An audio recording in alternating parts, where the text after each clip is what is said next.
ठीक है, class daily करने की कोशिश करा करो ना। चलो देखो इधर, n2 बराबर हो जाएगा, n2 equal to n1, n2 निकालना मुझे, n2 बराबर n1, m1 अपॉन m2 की power a, l1 upon l2 की power b, t1 upon t2 की पावर c। ठीक है, देखो n2 को छोड़ो, इसको वापस डिवाइड में लाओ यहाँ पे, तो क्या हो जाएगा, m1 और m2 में पावर सेम है तो m1 upon m2 power a, l1 upon l2 की पावर सेम है तो l1 अपॉन l2 की पावर b, टाइम t1 और t2 की पावर सेम है तो t1 अपॉन t2 की पावर c। फाइनली आपको ये फॉर्मूला ही याद रखना है, इसी से हम लोग डायमेंशन यूनिट कन्वर्जन करेंगे।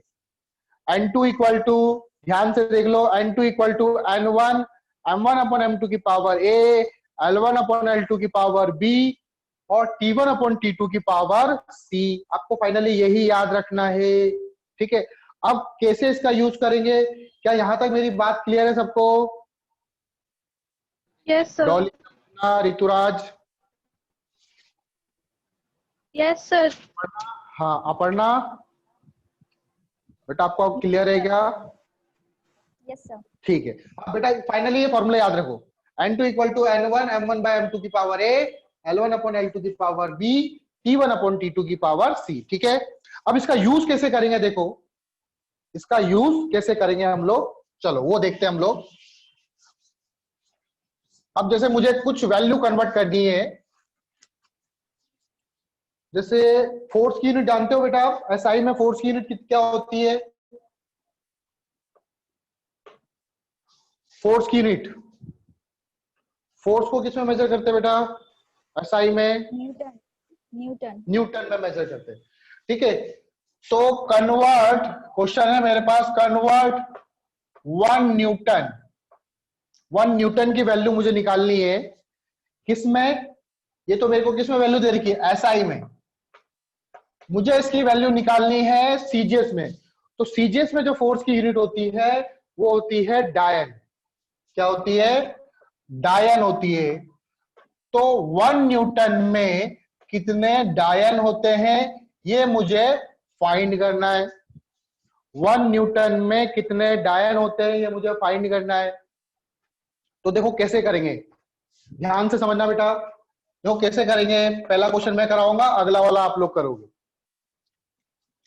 तो सबसे पहले देख लो ये क्वांटिटी क्या है, ये क्वांटिटी क्या है? फोर्स है। तो फोर्स की सबसे पहले ये मुझे पता चल गया क्वांटिटी क्या है, फोर्स है। तो सबसे पहले फोर्स की डायमेंशन लिख दो। फोर्स की डायमेंशन आपको याद होनी चाहिए, नहीं तो आप फाइंड भी कर सकते हो। फोर्स की डायमेंशन क्या होती है?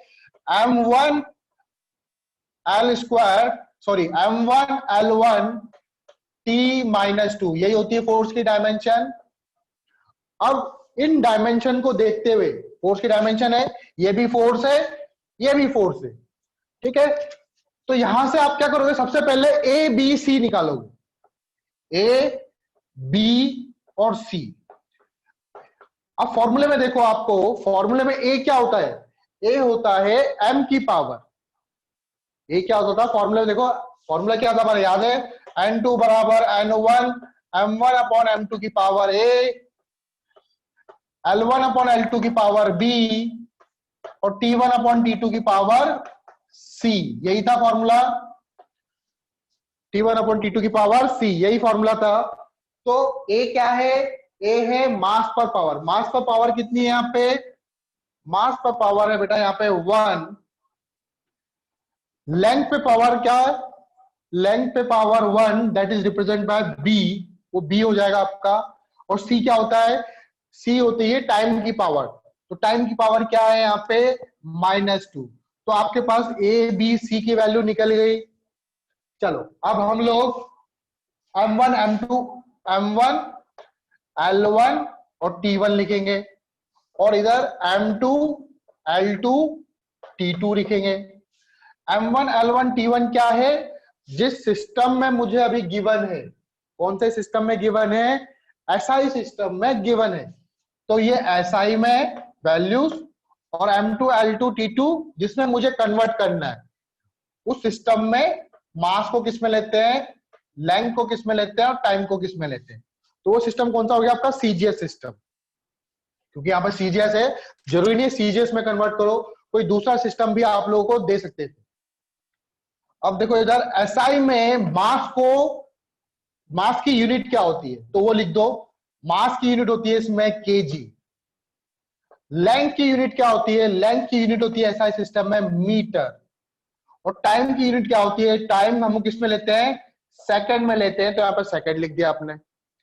अब जिस सिस्टम में कन्वर्ट करना है, किस में करना है, सीजीएस, उस सिस्टम में मास को किस में लेते हैं, तो इस सिस्टम में आपको पता है मास को सीजीएस सिस्टम में ग्राम में लेते हैं।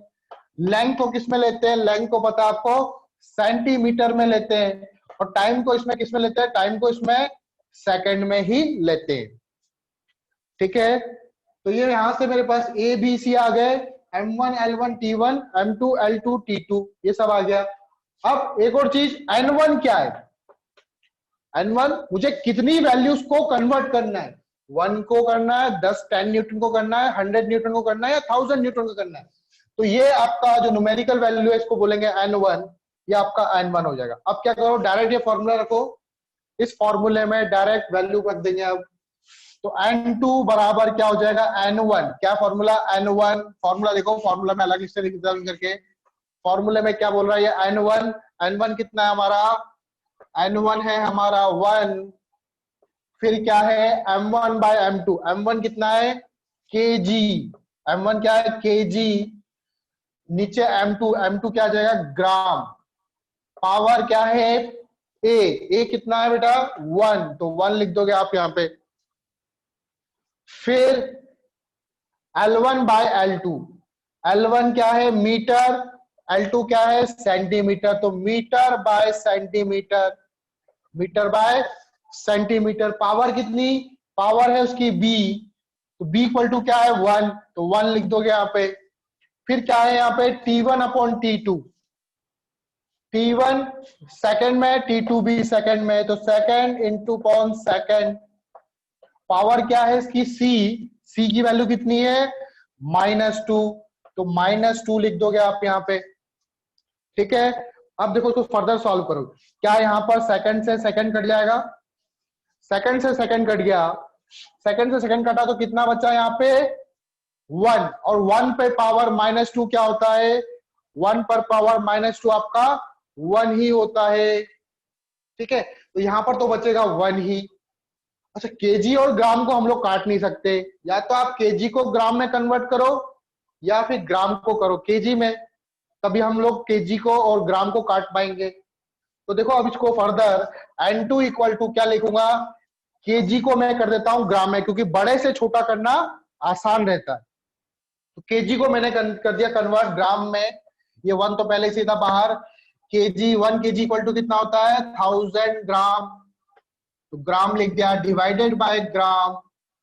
पावर कितनी इसकी, पावर पे देना, पावर गलत मत रख देना, पावर कितनी 1, मीटर अपॉन सेंटीमीटर, तो मीटर अपॉन सेंटीमीटर कैसे सॉल्व करेंगे, मीटर 1 मीटर इक्वल टू होता है 100 सेंटीमीटर, तो यहाँ पे क्या लिख देंगे हम लोग 100 सेंटीमीटर अपॉन सेंटीमीटर, और सेकंड बाय सेकंड ये तो 1 हो गया, तो यहाँ पर इंटू 1 आ जाएगा। अच्छा, इस पे पावर कितनी, मीटर अपॉन सेंटीमीटर पावर 1 है, तो 1 लिख दे यहाँ पे। अब इसको सॉल्व करो, क्या अब ग्राम से ग्राम कट गया, क्या अब सेंटीमीटर से सेंटीमीटर कट गया। ठीक है, तो अब सॉल्व कर दो यहाँ पे N2 इक्वल टू, देखो यहाँ पे 1 2 3 3 0, इधर 2 0, तो कितना आ जाएगा टोटल, 10 रेज़ टू पावर कितनी हो जाएगी, 10 रेज़ टू पावर हो जाएगी 5, 10 रेज़ टू पावर 5 हो जाएगा। तो 1 न्यूटन इक्वल टू कितने डायन होते हैं, हम आंसर लिख देंगे यहाँ पे 10 रेज़ टू पावर 5 डायन, दिस इज द आंसर। बेटा आपको आया समझ में, Yes, sir. अगला क्वेश्चन आप लोगों को करना है। तो जो एनर्जी होती है, एनर्जी की एसआई यूनिट होती है जूल, एनर्जी की एसआई यूनिट क्या होती है जूल, और सीजीएस यूनिट होती है अर्ग्स, सीजीएस यूनिट होती है आर्ग। तो मुझे क्या करना है, कन्वर्ट करना है, मुझे फाइंड करना है कि अगर मेरे सपोज करो मैंने 10 जूल ले लिया तो इसकी वैल्यू आर्ग में कितनी होगी। आर्ग जो है वो सीजीएस में वैल्यू या यूनिट होती है किसकी, एनर्जी की। ये आपका एसआई सिस्टम है जूल, और ये आपका सीजीएस सिस्टम है। तो 10 जूल की वैल्यू आर्ग में कितनी होगी बेटा, फाइंड करके बताओ 10 जूल की वैल्यू आर्ग में कितनी होगी। चलो सॉल्यूशन देखते हैं इसका। कन्वर्ट 10 जूल इनटू आर्ग्स, ठीक है, हम लोगों को 10 जूल की वैल्यू आर्ग्स में कन्वर्ट करनी है।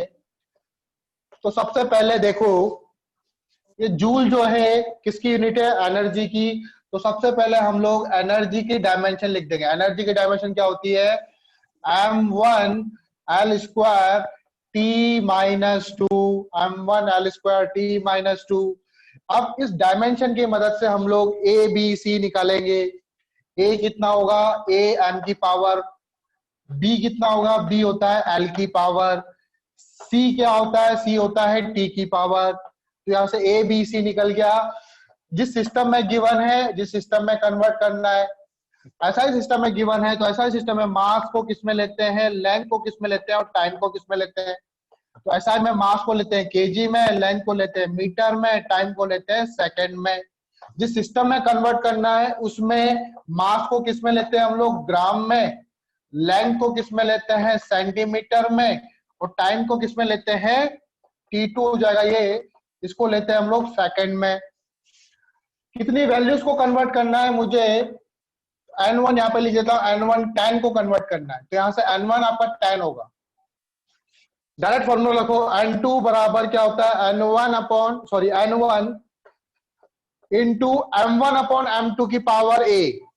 m1 क्या है, केजी, और जिसमें कन्वर्ट करना है वो नीचे आएगा ग्राम, पावर क्या, a कितना है यहाँ पे 1।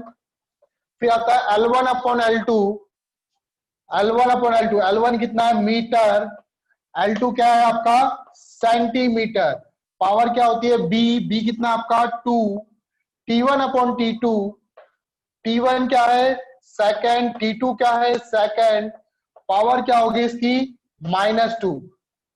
सेकंड से सेकंड कट गया, केजी और ग्राम को नहीं काट सकते, तो इसे केजी को कन्वर्ट किया मैंने 1000 ग्राम में, डिवाइडेड बाय ग्राम, पावर कितनी 1। मीटर अपॉन सेंटीमीटर, मीटर क्या होता है 100 सेंटीमीटर अपॉन सेंटीमीटर, पावर कितनी है इसकी ध्यान रखना, पावर 2 है। सेकंड अपॉन सेकंड क्या बचा, यहाँ पे 1 बचा, सेकंड पे 1 पे पावर -2 तो 1 ही होगा। ग्राम से ग्राम कैंसिल, सेंटीमीटर से सेंटीमीटर कैंसिल, इधर हो गया 1000, और ये क्या हो रहा है 100 का स्क्वायर होता है, तो यहाँ पर 10 रेज़ टू पावर कितना हो जाएगा, स्क्वायर करेंगे तो 10 रेज़ टू पावर हो जाएगा 4, 10 रेज़ टू पावर 4, और 3 जीरो यहाँ पर, तो 7 हो गया, प्लस ये एक और जीरो, तो 10 रेज़ टू पावर क्या हो गया 8 हो गया। तो फाइनली क्या आ जाएगा, 10 रेज़ टू पावर 8। तो 10 जूल इक्वल टू होगा 10 रेज़ टू पावर 8 आर्ग्स। आया बेटा समझ में। आपका फॉर्मूला क्या यूज है, कोई फॉर्मूला सही है या गलत है उसका पता भी हम लोग डायमेंशन की मदद से लगा सकते हैं। कैसे लगा सकते हैं, देखो अगला यूज है इसका, सेकंड यूज है to check the correctness of a formula, to check the correctness of a formula. कोई फॉर्मूला राइट है या रॉन्ग है उसका पता हम लोग डायमेंशन की मदद से लगा सकते हैं। कैसे लगा सकते हैं, देखो जैसे क्वेश्चन ले लेते हैं हम लोग, t इक्वल टू गिवन है मुझे 2 pi under root L by G। एक फॉर्मूला है ये, पता नहीं सही है कि गलत है, तो मुझे पता करना है कि ये फॉर्मूला सही है कि गलत है। तो कैसे पता करेंगे, हम लोग क्या करेंगे, लेफ्ट हैंड साइड में देखो क्या है, लेफ्ट हैंड साइड में t मतलब टाइम पीरियड है, यहाँ पे t जो है वहां पे टाइम पीरियड है, तो इसकी डायमेंशन लिखो। तो टाइम पीरियड की डायमेंशन क्या होगी, मास तो है नहीं तो मास पे पावर लगाऊंगा 0, लेंथ भी नहीं है तो लेंथ पे पावर लिखूंगा 0, सिर्फ टाइम है तो टाइम पे पावर क्या होगी 1, टाइम पे पावर हो गई 1, तो डायमेंशन क्या होगी लेफ्ट हैंड साइड की m0 l0 t की पावर 1। अब राइट हैंड साइड में देखो क्या है क्वांटिटी, राइट हैंड साइड में आपके पास है 2 pi under root l by g। 2 pi की कोई डायमेंशन नहीं होती, अंडर रूट तो लगेगा ही लगेगा। लेंथ ये l क्या रिप्रेजेंट कर रहा है लेंथ, तो लेंथ के लिए क्या लिखूंगा मैं l, और g क्या है, g कल बताया था मैंने ग्रेविटेशनल एक्सीलरेशन है। हाँ, तो ग्रेविटेशनल एक्सीलरेशन है, तो एक्सीलरेशन की डायमेंशन लिख दोगे आप। एक्सीलरेशन की डायमेंशन क्या होती है एल टी माइनस टू, यही होती है एक्सीलरेशन की dimension L T minus two. L से एल कैंसिल हो गया, टी की पावर -2 है, ऊपर जाएगा तो क्या हो जाएगा टी का स्क्वायर हो जाएगा, तो टी के स्क्वायर के ऊपर रूट लग जाएगा। अब टी के स्क्वायर और ऊपर रूट लगाए तो उसको सॉल्व करेंगे फर्दर, क्या टी ही आएगा इधर, तो डायमेंशन लिखूंगा मैं यहाँ पे, ठीक है डायमेंशन लिखूंगा। अब मुझे एम एल बी लिखना है तो मैं लिखूंगा m0 l0 t की पावर 1, m0 l0 t की पावर 1। अब देखो यहाँ पे लेफ्ट हैंड साइड की जो डायमेंशन है क्या वही डायमेंशन राइट हैंड साइड में आ रही है, तो लेफ्ट हैंड साइड में m0 l0 t की पावर 1 है, राइट हैंड साइड में भी m0 l0 t की पावर 1 है, तो आप लिखोगे यहां पर सिंस जो लेफ्ट हैंड साइड है वो इक्वल आ रही है राइट हैंड साइड के, तो हमारा जो फॉर्मूला है वो डायमेंशनली करेक्ट है। क्या बोलोगे आप, so formula is mathematically wrong है, मैथमेटिकली रॉन्ग है या राइट है उसको हम नहीं बता सकते, लेकिन हाँ यह बता सकते हैं कि फॉर्मूला आपका डायमेंशनली करेक्ट है, तो हम क्या बोलेंगे, so formula is dimensionally correct. Dimensionally दिख रहा है बेटा आप लोगों को यहाँ पे, डायमेंशनली करेक्ट फॉर्मूला जो है हमारा वो डायमेंशनली करेक्ट है। ये सही हो भी सकता है और नहीं भी हो सकता है, हम क्या बोलेंगे फॉर्मूला जो है हमारा डायमेंशनली करेक्ट है। चलो एक और क्वेश्चन करवा देता हूं,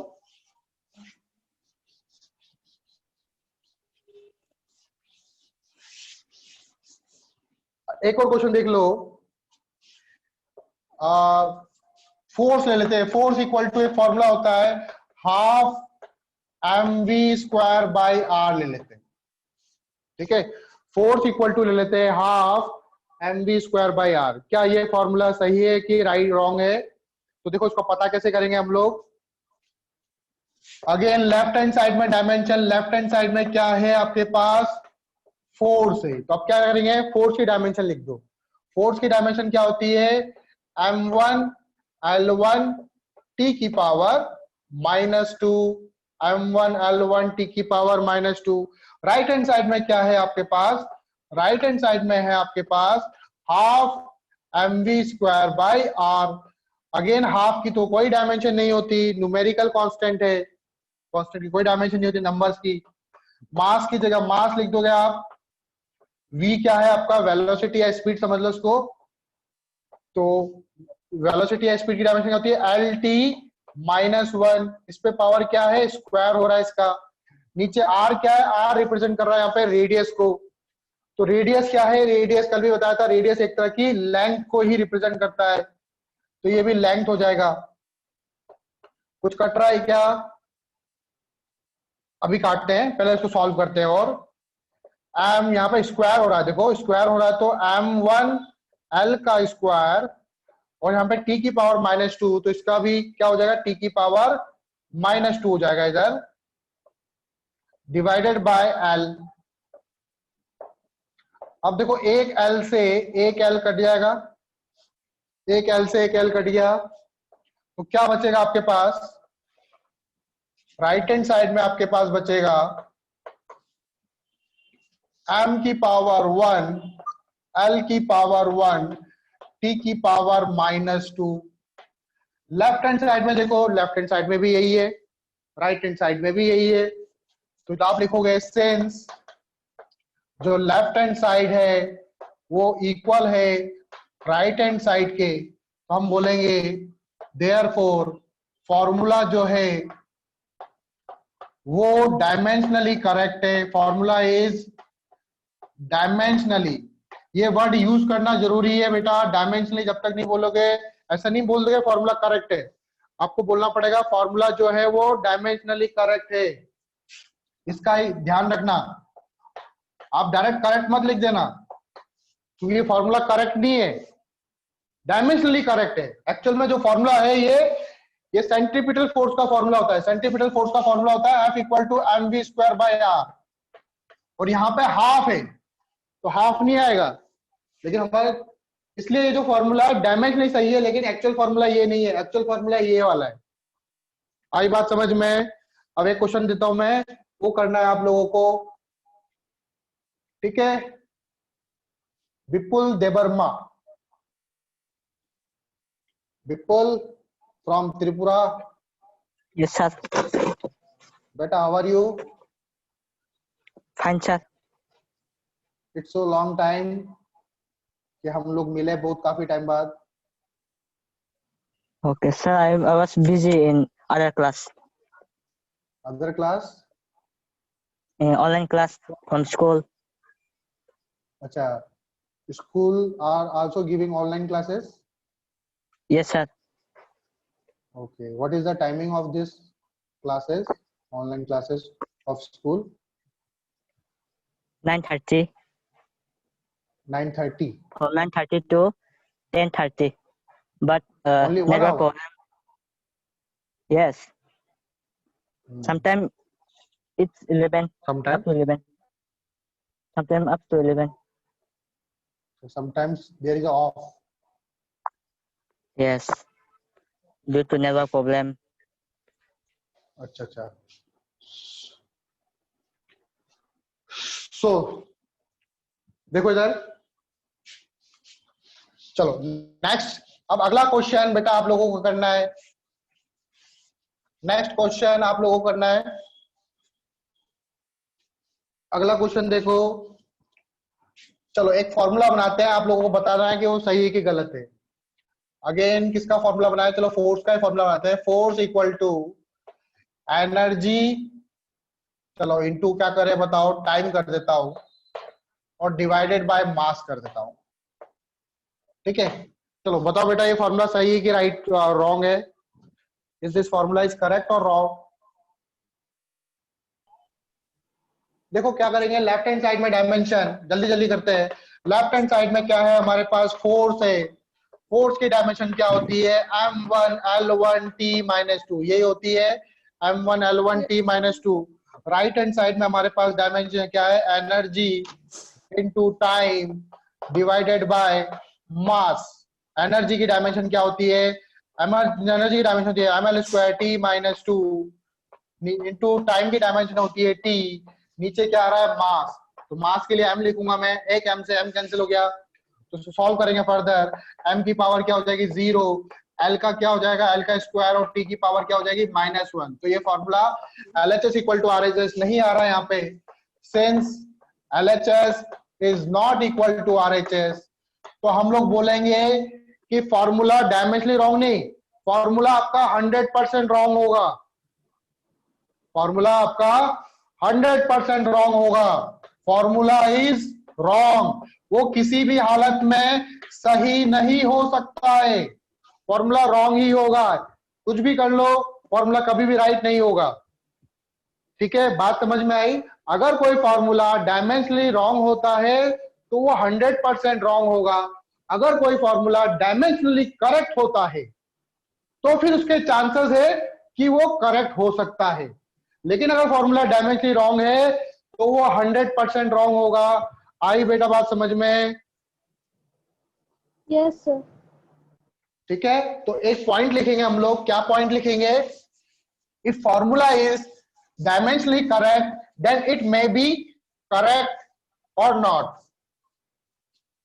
नोट करके लिख लो, if formula is dimensionally correct, if formula is dimensionally correct, then it may or may not be, it may or may not be correct, it may or may not be correct, but if formula is dimensionally wrong, if formula is dimensionally incorrect, wrong, yeah, dimensionally incorrect, dimensionally wrong, then formula is dimensionally, sorry, formula is definitely incorrect, formula आपका 100% incorrect होगा। ठीक है, ये point लिख लो। और आज हम लोग यहीं तक पढ़ेंगे। बाकी जो बच्चे वीडियोस देख रहे हैं वो वीडियोस देख के सॉल्व करो उसको, ठीक है, समझो। अच्छा, मैंने आपको लोगों को होमवर्क नहीं दिया,